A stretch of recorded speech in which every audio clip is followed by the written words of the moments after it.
High guys, welcome to our YouTube channel আর sport 3। আশা করি বিশেষ প্রত্যেক ভালো আছেন, সুস্থ আছেন। আর একটি নতুন ভিডিওতে আপনাদের সকলকে স্বাগত জানাচ্ছি। তো আজকে এই ভিডিওতে আলোচনা করব match number 66 Sunrisers Hyderabad versus Gujarat Titans. তো চলুন বন্ধুরা, কথা বলা না শুরু করব। তার আগে বলে রাখি, ভিডিওটি ভালো লাগলে অবশ্যই লাইক এবং একটি কমেন্ট করে আপনার মতামত জানাতে ভুলবেন না। আর চ্যানেলে যদি কেউ নতুন হয়ে থাকেন অবশ্যই চ্যানেলটিকে সাবস্ক্রাইব করে দেবেন। তো চলুন বন্ধুরা, বেশি কথা বলবো না, চলে যাব আজকে সরাসরি ভিডিওতে। আজকে হচ্ছে ম্যাচ নাম্বার 66, যেটি অনুষ্ঠিত হবে সানরাইজার্স হায়দ্রাবাদ বনাম গুজরাট টাইটান্সের মধ্যকার ম্যাচ নাম্বার 66। এটির ব্রডকাস্ট প্রথমে বলে নিই, ব্রডকাস্ট হচ্ছে জিও সিনেমা অ্যান্ড্রয়েড ফোনে। অবশ্যই আপনারা জিও সিনেমা ব্যবহার করে ফ্রিতে দেখতে পারেন। এছাড়া যদি বলি, আপনারা অবশ্যই স্টার স্পোর্টস নেটওয়ার্কের মাধ্যমে আপনারা ফ্রিতে টেলিভিশনে দেখতে পাচ্ছেন। খেলার স্ট্যান্ডার্ড টাইম হচ্ছে 7:30 PM, আপনারা জানেন, যেটা অনুষ্ঠিত হবে। আর মাঠ হচ্ছে Rajiv Gandhi international cricket stadium. এবার চলুন প্রথমে মাঠের কথা, একটু স্ট্যাটসটা দেখি। এই মাঠে এখন পর্যন্ত 74 ম্যাচেস খেলা হয়েছে, যেখানে 41% ম্যাচ যারা প্রথমে ব্যাটিং করেছে তারা জিতেছে, এবং 58% ম্যাচ যারা প্রথমেই বোলিং করেছে তারা জিতেছে। সো ওই জায়গাটা থেকে বলা যায় যে বোলিং এর তুলনায় বা চেস ডাউনটা কিন্তু ভালো হচ্ছে এই মাঠের। সো এটা নিশ্চিন্তে বলা যাচ্ছে। তারপরেও একটা যে দল পারফরমেন্স করে, তো তাদের সেই নার্ভাসনেসতা এবং কতটা ধৈর্য পরীক্ষা হয় সেটার উপরে ডিপেন্ড করে কিন্তু, বা যে টিম কারা ভালো খেলে সেটার উপর ডিপেন্ড করে কিন্তু ম্যাচ জয়লাভ করে থাকে। তো এছাড়া যদি আমরা বলি, এখানে অ্যাভারেজ ইনিংস স্কোর যদি বলি, ফার্স্ট ইনিংস অ্যাভারেজ স্কোর 166 এবং সেকেন্ড ইনিংস অ্যাভারেজ স্কোর হচ্ছে 150। তবে রান আছে বলা যায় প্রচুর, এখানে 200 রান হয়ে যায় ইজিলি। তবে 200 রান হয়ে গেলে টাফ চেস করাটা একেবারেই এতটা সহজ নয়। যদি এটা এখানে হোক না কেন, যে কোনো মাঠেই কিন্তু একটু টাফ হয়ে যায় অবশ্যই। তারপরেও এখন আধুনিক ক্রিকেটে এটা অবশ্যই চেস হয়ে যাচ্ছে। তো 200 রান ইজিলি হয়ে যাচ্ছে। আর সানরাইজার্স হায়দ্রাবাদ যে দুরন্ত ফর্মে আছে এই অনুযায়ী বলাই যায়। এবং যদি বলি, এখন পর্যন্ত এখানে সর্বোচ্চ রান হয়েছে 277, সেটা এই আইপিএলই হয়েছে, যেটা এই আইপিএলের সেকেন্ড নয়, পুরা ইতিহাস আইপিএলের সেকেন্ড হাইয়েস্ট স্কোর। এছাড়া যদি বলি, এখানে সর্বনিম্ন রান হচ্ছে 80, সর্বোচ্চ যে চেজ সেটা 217, সর্বনিম্ন ডিফেন্ড হচ্ছে 118। এ হচ্ছে মাঠের স্ট্যাটস। হেড টু হেডের কথায় যদি আসি একটু, এখন পর্যন্ত ইতিহাসে আইপিএলে তাদের মধ্যে খেলা হয়েছে 4টি ম্যাচ, যেখানে 3টিতে গুজরাট জিতেছে, 1টিতে সানরাইজার্স হায়দ্রাবাদ জিতেছে। তবে অবশ্যই টিম ফর্মে কথায় আসি, হায়দ্রাবাদ শেষ ম্যাচে অবশ্যই জিতেছে, লখনৌকে দুর্দান্তভাবে তারা হারিয়েছে। এবং যদি বলি তারা, আর গুজরাটের কথা যদি বলি, সেখানে বিপরীত দিক থেকে বলা যায় গুজরাট শেষ ম্যাচটি জিতেছে, তবে পরের যে শেষ ম্যাচটা বলা যায় সেটা অ্যাবেন্ডেড হয়ে গেছে। অর্থাৎ বৃষ্টির কারণে কলকাতার সঙ্গে যে ম্যাচটি ছিল সেটা কিন্তু স্টপ বা রেইন স্টপ হয়ে গেছে, কারণ বৃষ্টির জন্য ওয়েদার খেলানো যায়নি, তাই বন্ধ হয়ে গেছে। সো হায়দ্রাবাদের তো ফর্ম অবশ্যই আছে, তাদের রান রেট অবশ্যই বেশি আছে, এবং অবশ্যই তাদের এই ম্যাচটি যদি জিতে যায় তাহলে তারা অবশ্যই কোয়ালিফাইয়ে ঢুকে পড়ে যাবে একেবারেই। আর যদি এই ম্যাচটিও হেরে যায়, তারপর তাদের রান রেট কিন্তু ভালো আছে, সো তাদের কোয়ালিফাই যাওয়ার অবশ্যই চান্স বেশি রয়েছে।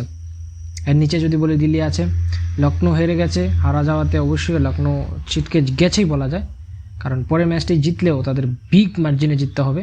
তারপরেও কিন্তু কাগজের কলমের অনেক হিসেব নিকেশ রয়েছে, তবেই লখনৌ যেতে পারবে। তো যাই হোক, এবারে যদি একটু ছটপট প্লেইং ইলেভেনটা দেখি, অবশ্যই সানরাইজার্স হায়দ্রাবাদের হয়ে যদি বলি, ইম্প্যাক্ট হিসেবে অবশ্যই অভিষেক শর্মা প্রথম ব্যাটিং করলে বা প্রথম বোলিং যদি করেন তাহলে টি নটরাজন হতে পারে।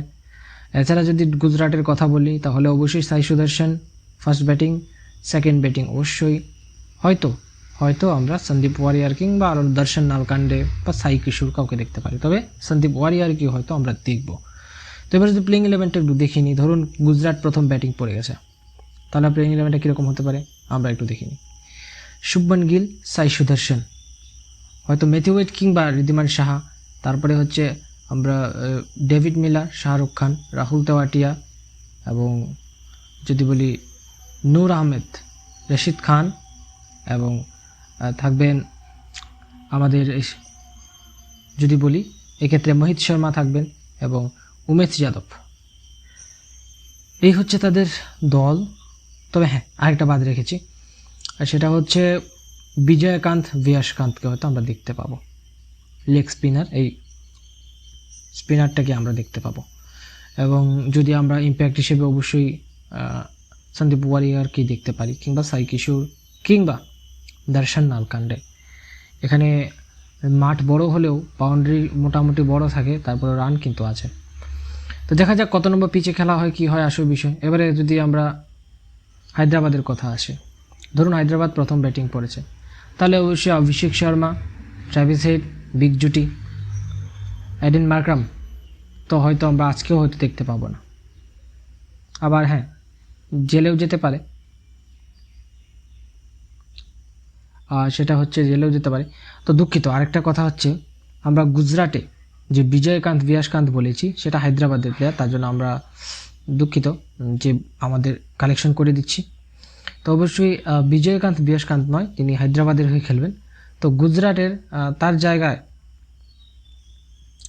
আমরা হয়তো আরও অন্য কাউকেই দেখতে পাবো, সেটা হতেই পারে নলকান্ডে, অথবা হতেই পারে সাই কিশোর, আবার ওদেরকে মধ্যে কেউ ইম্প্যাক্ট আসছেন, অথবা খেলানো হতে পারে অন্য কাউকে, জশ লিটল কিংবা অন্য কাউকে। কারণ হচ্ছে গুজরাট ইতিমধ্যে কিন্তু ছিটকে গেছে, তো তাদের পাওয়ার কিছু নেই, তারা অবশ্যই চাইবে এই ম্যাচটা জয় পাওয়ার জন্য, জয় দিয়ে টুর্নামেন্টটা শেষ করার জন্য। তো এবার হায়দ্রাবাদের কথা বলছিলাম, হায়দ্রাবাদের কথায় আসে। হায়দ্রাবাদের কথা যদি বলি, অবশ্যই Abhishek Sharma, Travis Head, Henry Klaasen, Nitish Kumar Reddy এই থাকবেন, এবং শাহবাজ আহমেদ, আব্দুল সামাদ, ভুবনেশ্বর কুমার, প্যাট কামিন্স, হয়তো আমরা মার্কো ইয়ানসনকে আজকেও দেখব, বা এডেন মার্ক্রামকেও তারা খেলাতে পারে, সেটা দেখার বিষয়। তো মার্কো ইয়ানসনকেও হয়তো আমরা দেখব। তারপরে যদি বলি আমরা বিজয়কান্ত ভিয়াসকান্তকে দেখব, তাহলে কটা বিদেশি হচ্ছে? Travis Head, Henry Klaasen, Pat Cummins, হ্যাঁ ঠিকই আছে, মার্কো ইয়ানসন খেলবেন না, বা বিজয়কান্ত ভিয়াসকান্ত যে কোনো একজন খেলবেন, তাহলে 5 জন হয়ে যাচ্ছে। তো এই জায়গায় 4 জন, তারা যে কোনো একজন খেলবেন, একজন ইম্প্যাক্ট হিসেবে থেকে যাবেন। বা হয়তো টুর্নামেন্টের শেষের দিকে আমরা গ্ল্যান ফিলিপসকেও একটা ম্যাচ খেলাতে দেখলেও দেখতে পারি কিন্তু। তো এছাড়া যদি বলি, অবশ্যই আমরা মায়াঙ্ক আগরওয়ালকেও আমরা ইনক্লুড হিসেবে দেখতে পারি, তবে তাকেও সুযোগ দেওয়া হয়েছে, তিনি সেরকম কিছু করতে পারেননি। এছাড়া যারা আছেন, টি নটরাজন, তিনি অবশ্যই ইম্প্যাক্ট হিসেবে আসবেন। উমরান মালিককেও হয়তো দেওয়া যেতে পারে।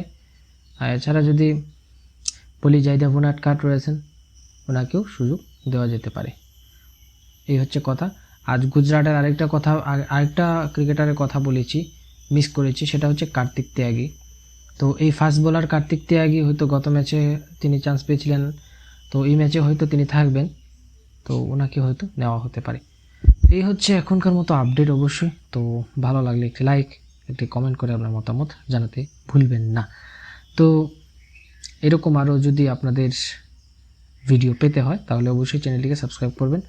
আর হ্যাঁ, আমরা ওয়ার্ল্ড কাপ সিরিজ চলছিল বা আমরা চালাচ্ছি, যেটা হচ্ছে আপনারা ইন্টারন্যাশনাল প্লে লিস্ট, একটা ক্রিকেট আছে, cricket playlist, international cricket playlist নামে একটা প্লে লিস্ট আছে। ওখানে দেখলে আপনারা যতগুলো আমরা স্কোয়াড দিয়েছি এখন পর্যন্ত, যেমন অস্ট্রেলিয়ার স্কোয়াড আমরা দিয়েছি, আয়ারল্যান্ডের দিয়েছি, এবং স্কটল্যান্ড দিয়েছি, ইংল্যান্ড দিয়েছি, নিউজিল্যান্ড দিয়েছি, ইন্ডিয়া দিয়েছি। হ্যাঁ, এগুলো আপনারা অবশ্যই পেতে পারেন, এখান থেকে দেখে নিতে পারেন। বাকি স্কোয়াডগুলো আমরা দিয়ে দেবো। তো সকলে ভালো থাকবেন, সুস্থ থাকবেন, তো আমাদের চ্যানেলের সঙ্গেই থাকবেন।